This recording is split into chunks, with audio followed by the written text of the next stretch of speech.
J'ai le grand plaisir d'animer cette rencontre autour d'un grand acteur et témoin, Gabriel Cabla. Je remercie donc très sincèrement Gabriel Cabla déjà, Joseph Hirsch et le mage de la confiance qu'ils m'ont fait en me désignant comme animateur de cet après-midi. J'y suis extrêmement sensible et cela me touche beaucoup.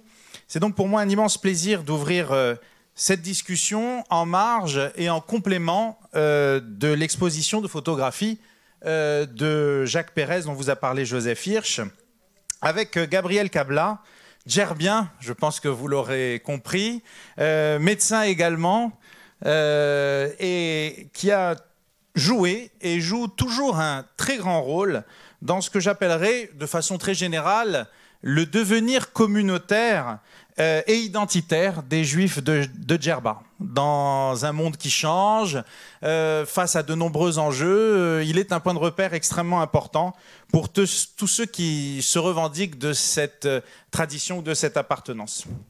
Alors l'idée qui a présidé à cette rencontre en marge de l'exposition, en accord avec le mage et avec le docteur Cabla, était de proposer un regard et un témoignage qui ne reprennent pas nécessairement des éléments connus ou moins connus, même s'il est toujours intéressant d'y revenir, mais le documentaire nous a permis de revenir sur des éléments importants, le pèlerinage, les origines de la communauté, de la riba, etc.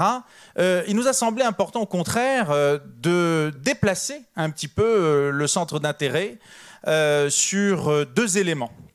Ceux déjà, comme on dit quand on fait des études, que l'on ne trouve pas nécessairement dans les livres et qui sont extrêmement importants pour comprendre ce qu'est aujourd'hui le judaïsme djerbien. Mais ce qui était intéressant aussi, c'était de proposer une rencontre qui procède en plusieurs allers-retours. Déjà, aller-retour entre le parcours individuel de Gabriel Cabla et la trajectoire collective des Juifs de Djerba. Parcours entre le moment central du pèlerinage qui, vous l'avez compris, mais vous le saviez déjà, ne résume pas du tout la richesse du judaïsme djerbien, et puis aller-retour entre Djerba, la France et retour. Alors, avant de lui céder la parole et de le remercier encore de nouveau, je voudrais juste faire une petite remarque introductive. Je suis certain que Gabriel Cabla, à un moment de notre discussion, va vous rappeler qu'il n'est pas historien. Il me le dit à chaque fois que nous nous entretenons sur ce sujet. Alors, sur le plan institutionnel, c'est exact. Mais moi qui prétends un petit peu connaître la discipline historique, modestement, je peux vous dire, pour avoir fait le voyage de Djerba avec Gabriel en mai 2022, à quel point sa connaissance est encyclopédique, toujours modeste et toujours honnête, avec une grande fermeté intellectuelle et une grande finesse, un grand sens de la nuance. Donc je dirais qu'ici, on a ce qui, pour moi, est extrêmement important, c'est-à-dire à la fois le regard d'un témoin, mais aussi le regard de quelqu'un qui sait à propos de ce qu'il va évoquer cet après-midi. Et pour moi, c'est quelque chose d'extrêmement précieux. Donc encore merci à vous, Gabriel. Alors, après les belles choses que nous avons vues dans ce documentaire, je serais tenté de commencer par une question extrêmement générale. Et d'ailleurs, le documentaire, à mon avis, surtout la fin du documentaire, nous invite à la poser très clairement. Bon, quand on est historien ou quand on s'intéresse à tout sujet, on commence toujours par l'existant, par ce qui existe avant de construire un savoir ou une connaissance. Et parmi cet existant, il y a toujours les images, les préjugés, les clichés. Alors, on sait tous qu'il y a parfois un fond de vérité ou de véracité ou de validité dans un certain nombre de ces préjugés. Mais aujourd'hui, où nous sommes, je crois, à une époque qui ne s'encombre pas toujours de grandes nuances, on a un petit peu, quand on présente les Juifs de Tunisie, plutôt, je serais tenté de dire de l'extérieur, bon, l'image d'un judaïsme djerbien, comme le disait Joseph tout à l'heure, fidèle à sa tradition, je crois que c'est vrai, mais voilà, disons, communauté qui comment dire, ça rimerait à un passé plus qu'à un présent. Et justement, ce qui nous a paru important, c'est de commencer, je crois aujourd'hui, par une question très simple. Alors, je ne sais pas si je vais oser vous poser la question qu'est-ce qu'un juif djerbien, mais en tout cas, ce qui m'intéresserait, ça serait de voir l'articulation entre un juif djerbien et un juif tunisien en général. Parce que j'ai remarqué dans le documentaire, je ne sais pas si vous l'avez aussi remarqué, que les djerbiens, je dirais en première référence, se revendiquent djerbiens, et les juifs qui n'étaient pas de Djerba dans ce documentaire avaient plutôt tendance à insister sur leur caractère tunisien. Alors j'ai tout à fait conscience que cette distinction est artificielle, mais je crois qu'elle révèle aussi quelque chose. Elle n'est pas... Excusez-moi, bonjour d'abord à tout le monde et merci de toutes les éloges que tu m'as fait, Jérémy. Mais c'est pas tout à fait faux. D'abord, Djerba, c'est une île. Donc, ça fait quand même des barrières. Hein. Et puis, il y a l'ancienneté de l'île. Peut-être que aussi le mélange avec les autres, quand on regarde Tunis, on a l'impression que c'est plus séfarade. Quand on parle des juifs des pays musulmans ou des pays arabes, on dit séfarade, c'est faux. Séfarade, c'est l'Espagne. Hein. Donc le fait que la communauté juive est ancienne, que ses traditions sont antérieures au Shulchan Aruch des séfarades, au Shulchan Aruch des Ashkénazes. D'ailleurs, Djerba, ses dirigeants se sont sentis obligés, et je vais rendre hommage à une des plus grandes personnalités des Juifs de Djerba, Rabbi Khalfoun Moshe Cohen, qui a fait un Shulchan Aruch des Djerbiens. C'est vrai. Maintenant, est-ce qu'on est proche des Tunisiens? Bien sûr. D'abord, on est déjà, permettez-moi, occupé par la Tunisie. Hein? Bon, si on veut. Et puis, il y a eu des liens très importants entre Tunis et Djerba. Mais Djerba aussi est très proche de Tripoli, de Benghazi, pour le judaïsme. Il y a eu des liens exceptionnels avec le Maroc et l'Algérie au point de vue judaïsme. Hein? Et Djerba n'a connu son développement d'études que lorsque Tunis a baissé.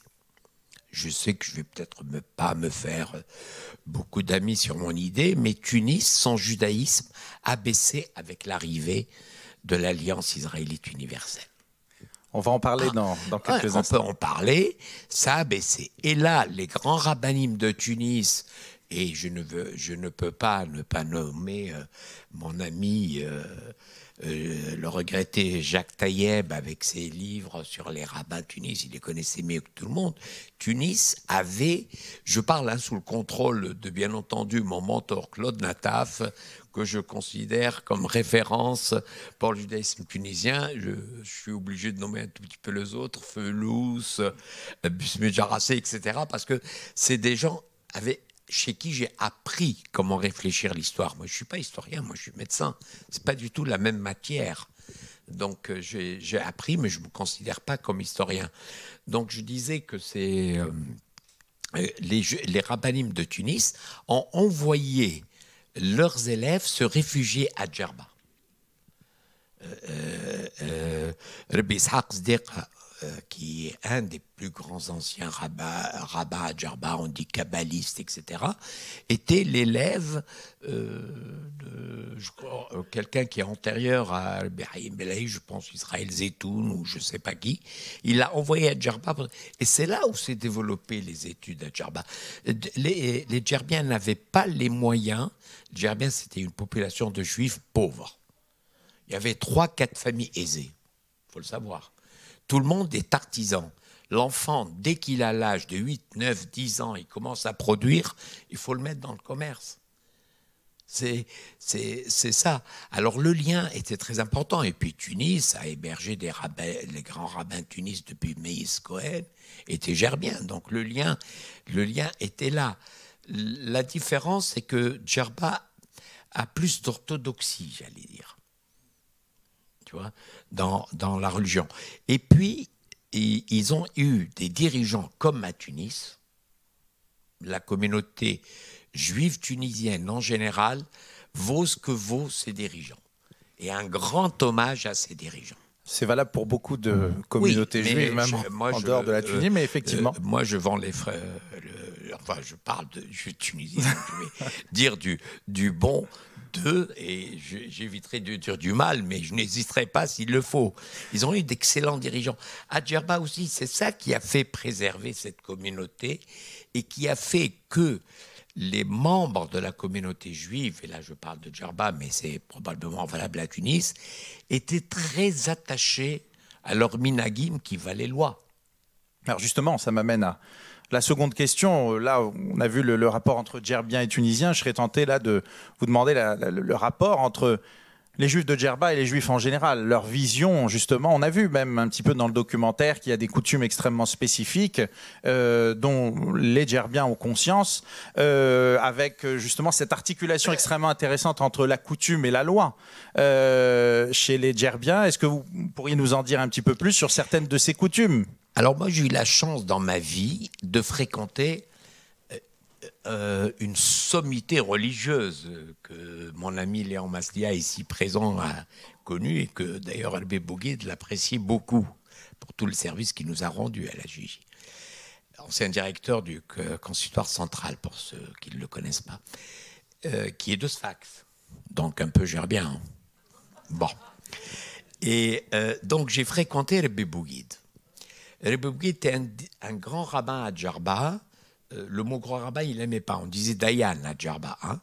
Et il était un enseignant, un dirigeant communautaire, et il a travaillé avec les autres. Et quand on est venu s'installer à Paris, je l'ai fréquenté, et c'est à travers lui que j'ai connu la religion juive. Alors vous arrivez à Paris en quelle année ? Moi, j'arrive à Paris en 76, après mon bac. Je viens faire médecine à Paris, enfin, dans l'histoire. Et en 86, on a fait la Gigi. En réaction, la Gigi était une association pour se défendre un petit peu, parce que les Juifs de Djerba, en octobre 85, la Griba a été attaquée par ses gardiens, par un de ses deux gardiens flics, agent de police. Il est toujours en tôle, hein. Je ne sais pas si actuellement il en libéré, mais à l'époque de Ben Ali, il était toujours en tôle.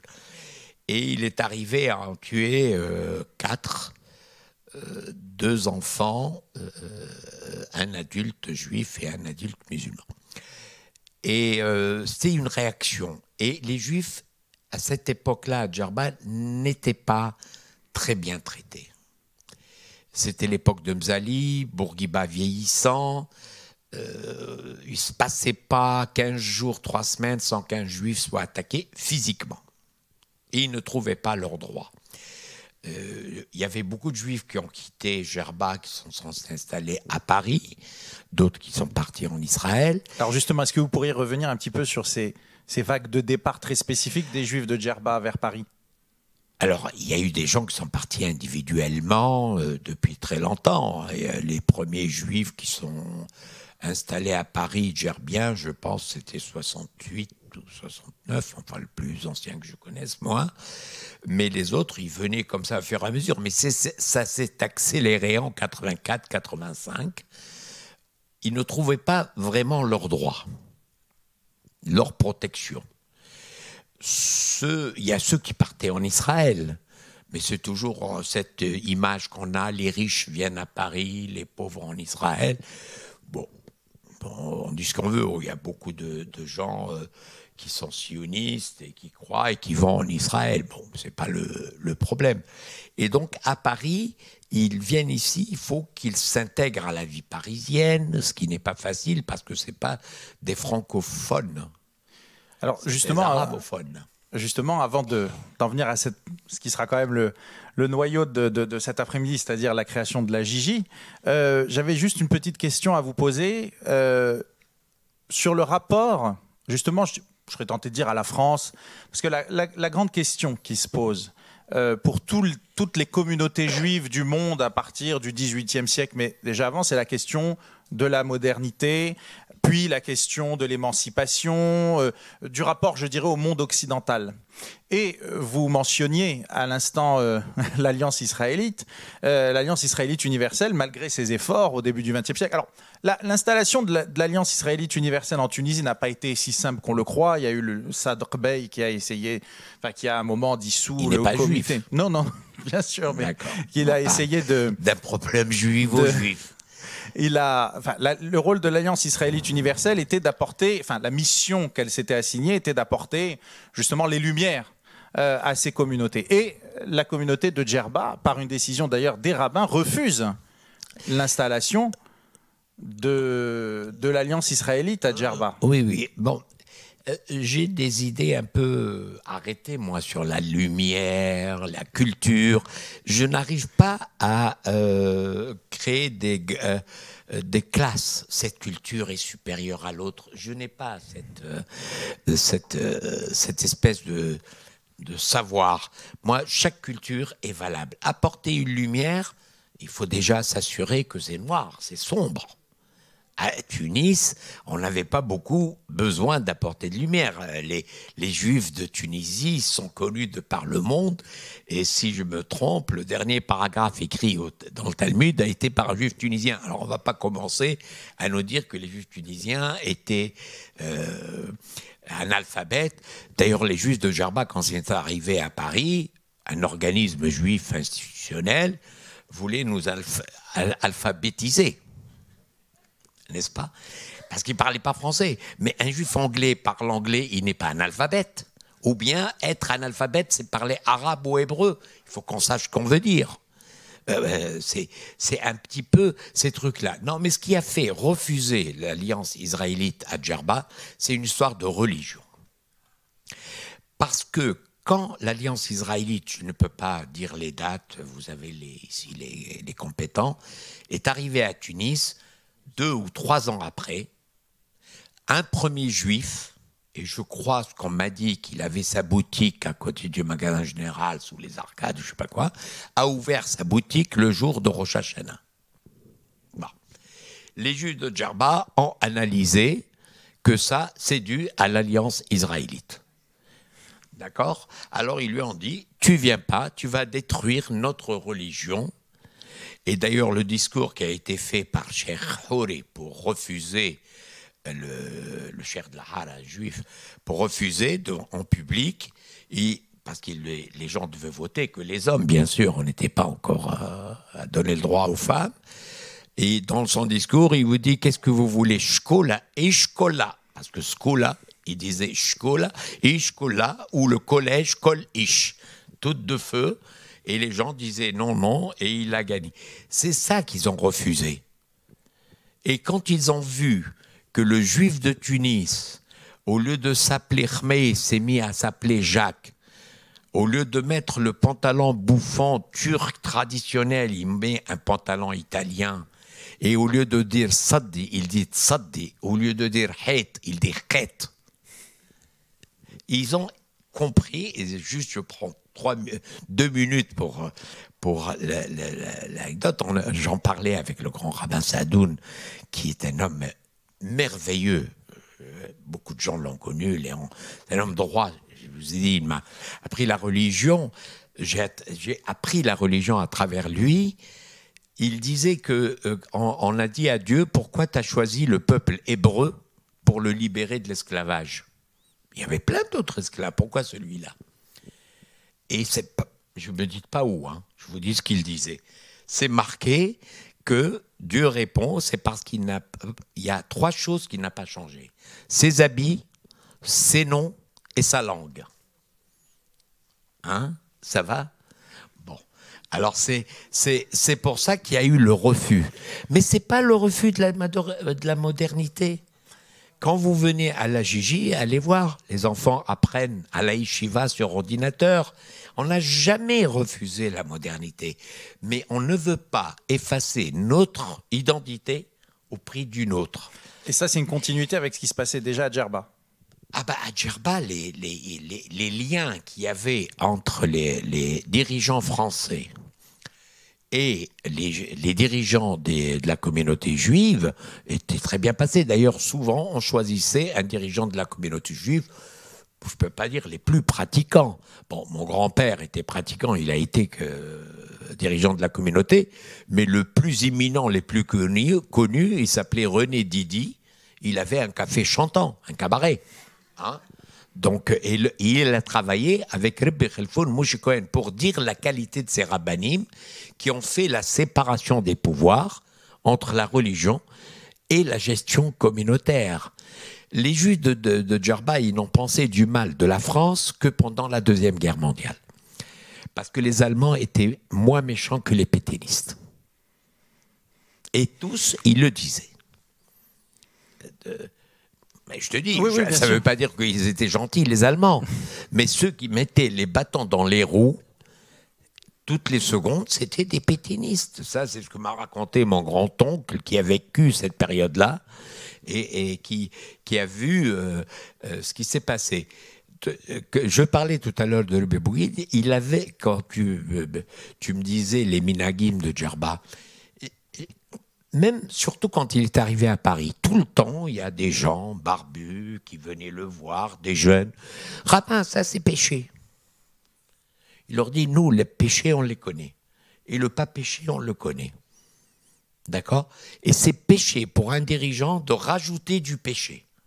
Il faut rendre le Kahal heureux. Il ne faut pas leur rendre la vie impossible. Vous, vous faites comme ça. Nous, on fait autrement. On n'est pas mieux que vous, vous n'êtes pas mieux que nous. C'est ça. Le problème qu'on a eu avec quelques communautés à Paris quand on s'est installé, c'est qu'ils voulaient nous dicter des choses.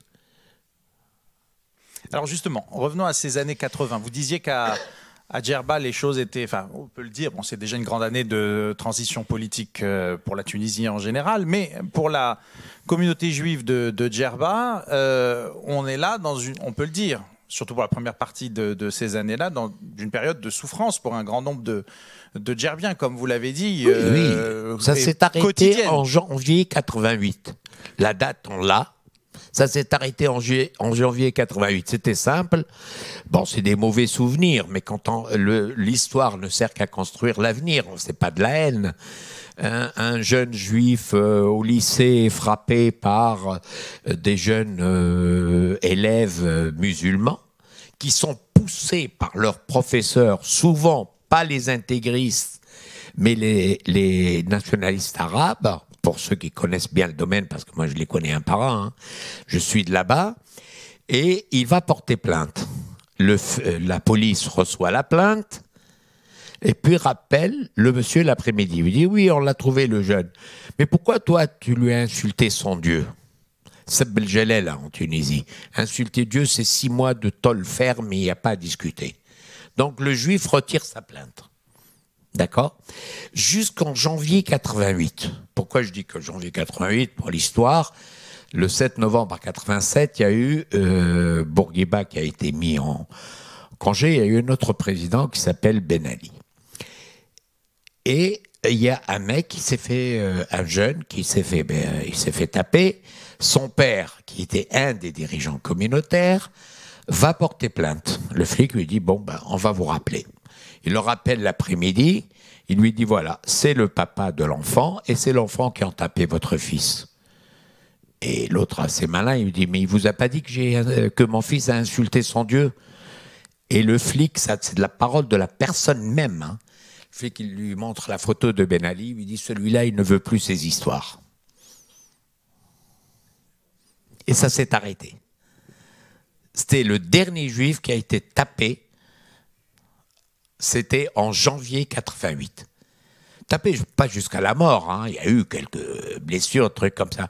Mais voilà. Donc, c'était une période. Et quand on avait fait la Gigi, c'était pour pouvoir réagir. Parce que la majorité des juifs de Djerba qui sont venus à Paris ont leur famille à Djerba. Ils ne vont pas se mettre à écrire des articles, des choses comme ça. Sous forme associative, ça pouvait venir. On l'a fait en juin 86 et on voulait aussi aider un peu les Djerbiens à très vite apprendre le français, tout ça, pour pouvoir s'intégrer à la vie parisienne. Et en août 86, le grand rabbin Sadoun était de passage par Paris pour aller en Israël. Son fils était déjà à Paris et il faisait partie de notre bureau de l'association. D'ailleurs, l'association, le bureau, une grande partie du début sont toujours là et dirigent l'association. Moi, je suis parti depuis 2002, mais c'est pas le problème. Et quand Rabbi Bougouid est venu, on a eu une réunion, il était présent. Et c'est lui qui me dit, tu veux réunir les juifs de Djerba, il faut les réunir autour d'une synagogue. Et il me fait, tiens, il y a les fêtes de Tishri, là, c'est bon si tu fais une synagogue. Ne riez pas, mais je ne savais même pas ce que c'était les fêtes de Tishri. Hein. Il a fallu que mon ami Sion Ouvry, qui était vice-président à côté, il me dit, Rosh Hashanah, ça je connais, il me dit Rosh Hashanah, Kippour. Et moi je lui dis, tu restes, on fait. Et c'est comme ça, c'est parti sur un pari. Et c'est avec lui, cette volonté de vouloir réunir, mais il n'avait pas 40 ans, il avait 70 ans.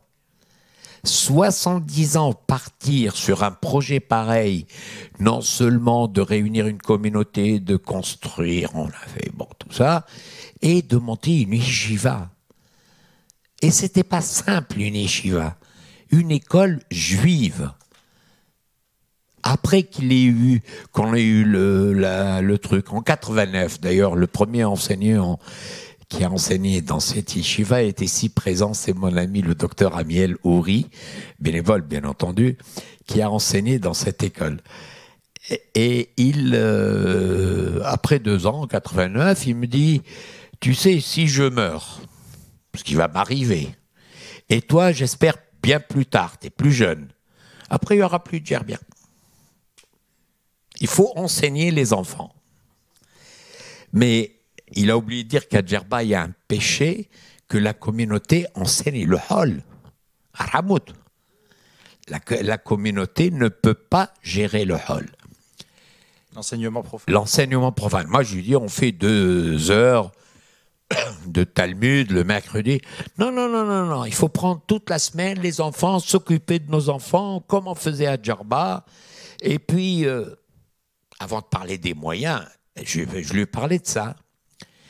Et il me dit ça, il y a Haramout. Je lui dis, toi, tu sais lire les lettres latines, tu les écris, même les lettres arabes.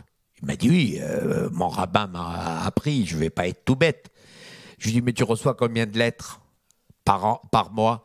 Il me dit, par an, tu veux dire? Je lui dis, ici, ils ont 10 lettres dans la boîte tous les jours.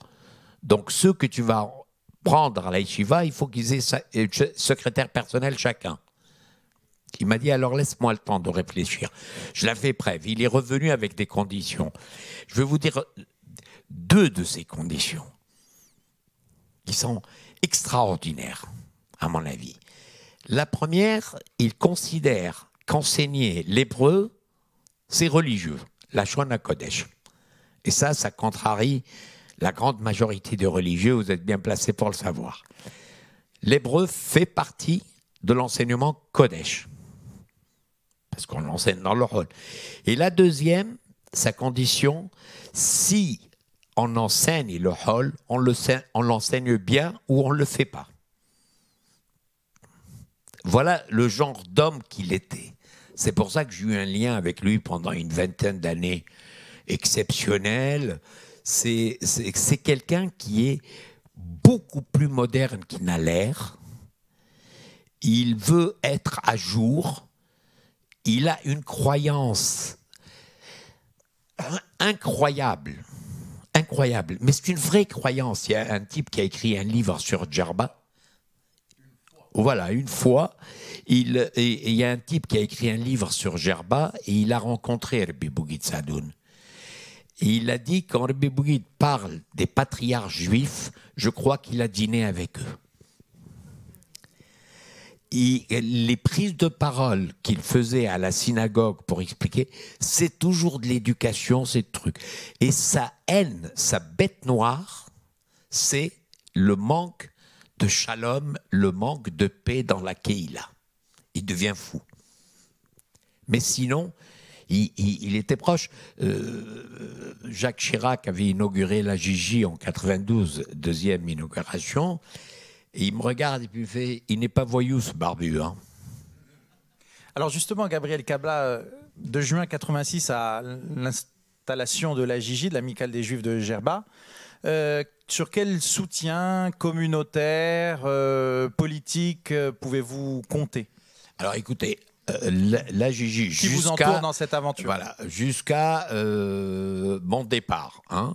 Et je pense pas qu'actuellement le président actuel ait changé les choses. On n'a jamais reçu un centime communautaire ni un centime étatique. On avait les meilleures relations du monde avec les institutions juives, sauf ceux qui nous croyaient qu'ils étaient analphabètes, on les a mis sur les rails, hein, parce que c'était des insultes. Alors, Massiel le connaissait, on avait d'excellents rapports avec le consistoire central, dont le pauvre Jean Kahn, ce grand monsieur, avec le consistoire de Paris, Moïse Cohen et j'en passe. Et Elkan, excusez-moi. Oui, oui. Et on avait de très bons rapports avec la ville, mais on avait une autosuffisance. On essayait de ne pas... comme il disait le grand rabbin, j'aime bien le rappeler, il disait « Restons petits, mais seuls, mais libres. Après, on grandira. » Ce qui est vrai. On a évolué comme ça, on a construit à Paris. Actuellement, la Gigi est propriétaire de 1200 mètres carrés sur le quai de l'Ourcq. Tout son bâtiment, elle est bien gérée. La Yeshiva, j'ai appelé ce matin pour avoir le nombre d'élèves, 180 élèves, plus de 25 enseignants. Et la totalité avec le personnel, il y a presque 30 personnels à la Gigi. Et après, on s'est ouvert beaucoup au judaïsme tunisien. Grâce à beaucoup de gens, mais à Pierre Besnénou. Pierre présidait l'Association française des Juifs de Tunisie et on voyait qu'il y avait une animation. Ben Ali ouvre la porte aux Juifs en Tunisie. Les Juifs de Djerba étaient très bien, on n'avait plus cette inquiétude. On a créé la Fédération des associations juives de Tunisie avec quasi toutes les associations juives, mais il faut bien qu'il y ait une ou deux qui n'y soient pas, hein. Donc quasi, avec des gens délicieux, Bokobzatsous, etc. Des gens extraordinaires. Et avec cette fédération, on l'a créée en novembre 92. Et son premier acte, c'était l'Agriba 93. Alors justement, est-ce que vous pouvez nous rappeler le contexte quand même très particulier de cette époque des années 92? Et là, on retourne à l'Agriba. On retourne en Tunisie. Oui, on retourne. Et déjà, est-ce que vous pourriez revenir sur ce qu'était le pèlerinage jusqu'à cette époque? En mai 92, en avril-mai 92, la spécialiste de l'Agriba était connue, c'était une proche des Trabelsi, Madame Lambroso. Elle avait fait, je crois, 180 personnes pour l'Agriba 92. L'Agriba attire plus les Juifs de Tunis que les Juifs de Gerba. Hein? Les Juifs de Gerba, c'est un folklore. Alors, la fédération a dit, on va faire une grande griba cette année. Donc, on s'est organisé et on a privatisé un avion pour les personnalités et elle a fait 1350 jusqu'à l'apogée en 2000 de 10 000 personnes. Après, bon, d'autres raisons sont apparues. Et avec la fédération, on faisait plein de choses. En 96, on a fait une exposition avec la mairie de Paris et le centre communautaire juif de Paris, des gens exceptionnels. Une exposition sur Paris qui était juif de Tunisie hier, aujourd'hui et demain. C'était pour les gens, je sais pas. C'était la première fois d'ailleurs que je rencontre Claude Nataf dans un colloque. Il parlait dans une table ronde. C'était exceptionnel. On a eu plus de 10 000 visiteurs. Et comment dire ça, cet échange qu'on avait avec les autres, tout en gardant notre indépendance, était très cher. Et alors, est-ce que vous pourrez revenir un petit peu sur ces voyages? Qui y participe? En quoi est-ce que les voyages que vous mettez en place dans ces années 90 à Djerba et la Riba contribuent aussi à une autre vision, bon, de la Tunisie en général, mais aussi du judaïsme djerbien dans un contexte où les identités juives se reconfigurent un petit peu? Oui, c'est-à-dire qu'il y a les activités faites par la fédération, par les associations, et puis, bon, j'ai un mauvais caractère, j'ai fini par faire des choses en mon nom propre. Hein. Alors, je voyais que la Tunisie invitait des journalistes, des personnalités qui venaient à Djerba pendant la période de la Griba, qui était un grand moment des Juifs venir faire leur fête sur une terre musulmane et être bien accueillis. C'est un truc exceptionnel. Or, moi, je suis de Djerba. Et puis, bon, je suis juif, il n'y a pas de problème. Mais j'ai aussi une autre fibre, le vivre ensemble. Moi, ça ne me dérange pas que l'autre soit différent de moi. D'ailleurs, ça m'intéresse qu'il soit différent, parce que quand il est comme moi, autant que je parle avec moi-même. Donc, ce vivre ensemble, je le connais à Djerba. Je ne crois pas à l'amour entre les peuples. Déjà, entre un homme et une femme, des fois, c'est compliqué. Donc, je crois au respect, à cet échange. Et en 98, ça m'est venu l'idée de proposer au gouvernement tunisien de créer des groupes de personnalités et de journalistes. C'est comme ça que j'avais le choix. J'étais le seul à choisir à l'époque. Hein. Donc, vous êtes soutenu au plus haut sommet par... Voilà. Et leur montrer comment on vit ensemble à Djerba, c'est-à-dire des juifs qui jouent au domino avec des musulmans, des juifs qui vont à l'école musulmane à côté de la Hara, il y a une mosquée, il y a une église, il y a des synagogues. C'est beau la Griba, mais à Djerba, il y a 19 synagogues. Il y a la Griba, il y a 4 qu'on appelle Yeshivot dans le petit quartier, la Hara Sghira, il y a 13 à la Hara Kbira et une à Moutsouk. D'accord. Voilà, et une à Moutsouk. Bon, c'est très bien, la Griba. D'ailleurs, la Griba, les yeshivot de la Hara Sghira n'ont pas de Sefer Torah. Comme ça, tous les juifs de la Hara Sghira sont obligés d'aller le lundi, le jeudi, les jours de fête et Shabbat à la Griba. C'est pour ça que, pour eux, quand on dit cela, synagogue, il n'y a que la Griba. Les autres s'appellent des yeshivot. Mais à la Hara Kibera, il y a des synagogues de différents rites et de différents styles. Je crois qu'il y en a une, je crois, style 7e siècle espagnol. Ici, c'est Charassé qui peut me corriger. Très ancienne, il y a la synagogue des Trabelsia. Il y a même la synagogue des Dirtiya, des gens de Hara Sghira qui sont venus habiter Hara Kibera. Est-ce que vous pouvez expliquer le terme Dirtiya? Alors, Dirtiya, moi, je ne connais pas l'origine du mot terme, mais c'est quoi? C'était l'ancien nom de Hara Sghira. Voilà. Oui, mais l'ancien nom. Mais pourquoi ils disent Dirt? On ne sait pas. À eux, ce qu'ils expliquent, c'est pas Dirt. Ils disent d'abord, c'est pas Dirt, c'est Dirt, avec un rat. Et le T était un L. Degel, ça veut dire symbole ou un truc comme ça. Voilà comment il explique. Tu voulais aussi, tu m'as dit qu'on évoque pourquoi la Hara Kbira et la Hara Sghira ont changé de nom.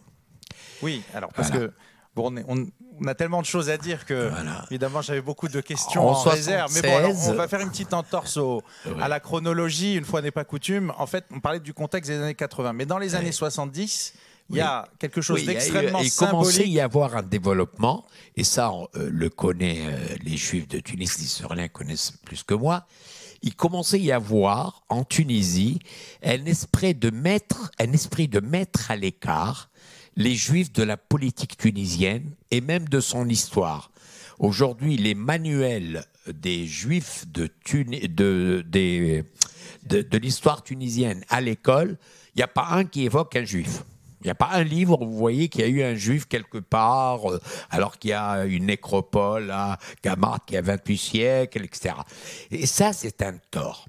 Il commençait à fausser l'histoire. Volontaire, hein, c'est pas...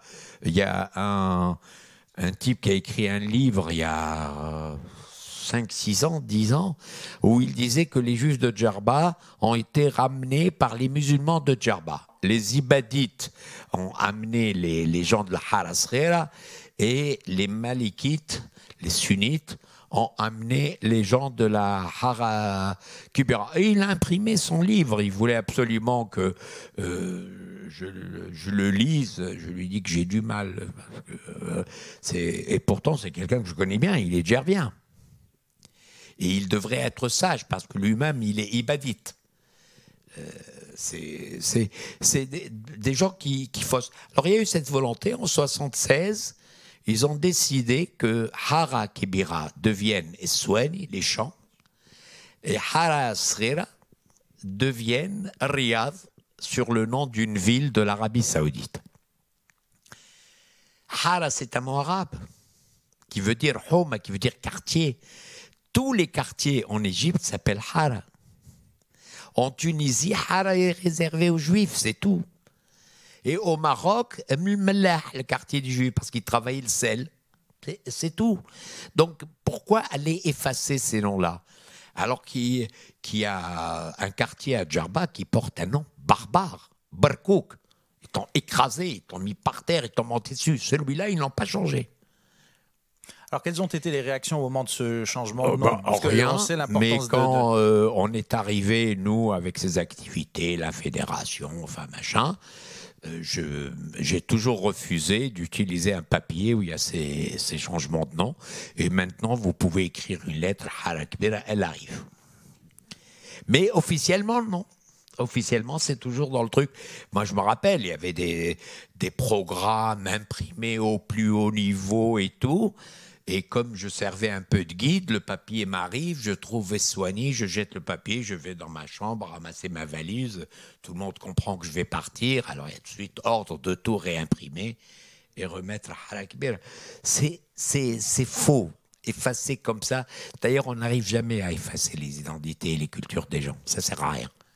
Alors justement, avec la Gigi, vous contribuez à renouveler ou à en tout cas assurer la permanence, qui n'est déjà pas rien, de cette identité. Et vous m'avez dit qu'un jour à Paris, à la Gigi, vous avez reçu la visite d'un éminent sage et rabbin, Rav Ovadia Yosef.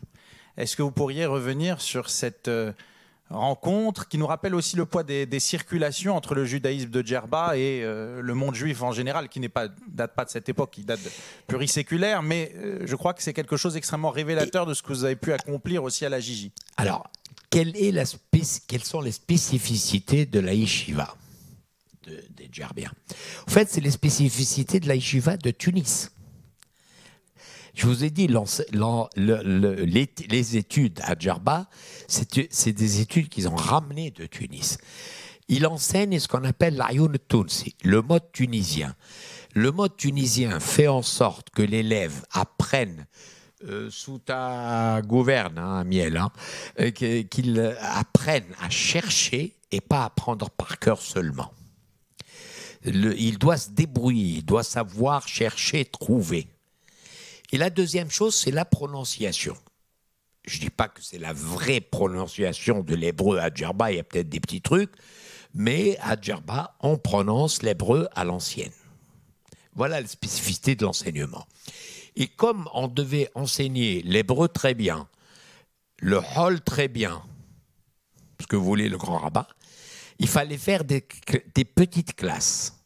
Et j'ai imposé des classes de 12 élèves maximum. Quand tout à l'heure, je vous ai dit, il y a 180 élèves, 25 enseignants, vous pouvez faire le calcul, doivent être à 9-10.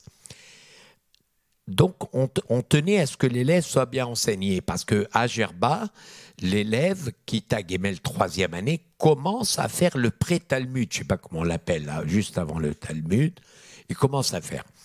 Et le rabbin Bougitsadoun avait un lien particulier avec Rav Yosef Ovadia, qui était le grand rabbin d'Israël. Ils se connaissaient bien et il lui envoyait même la massa de Pessah qu'il fabriquait à Djerba comme cadeau à Pessah.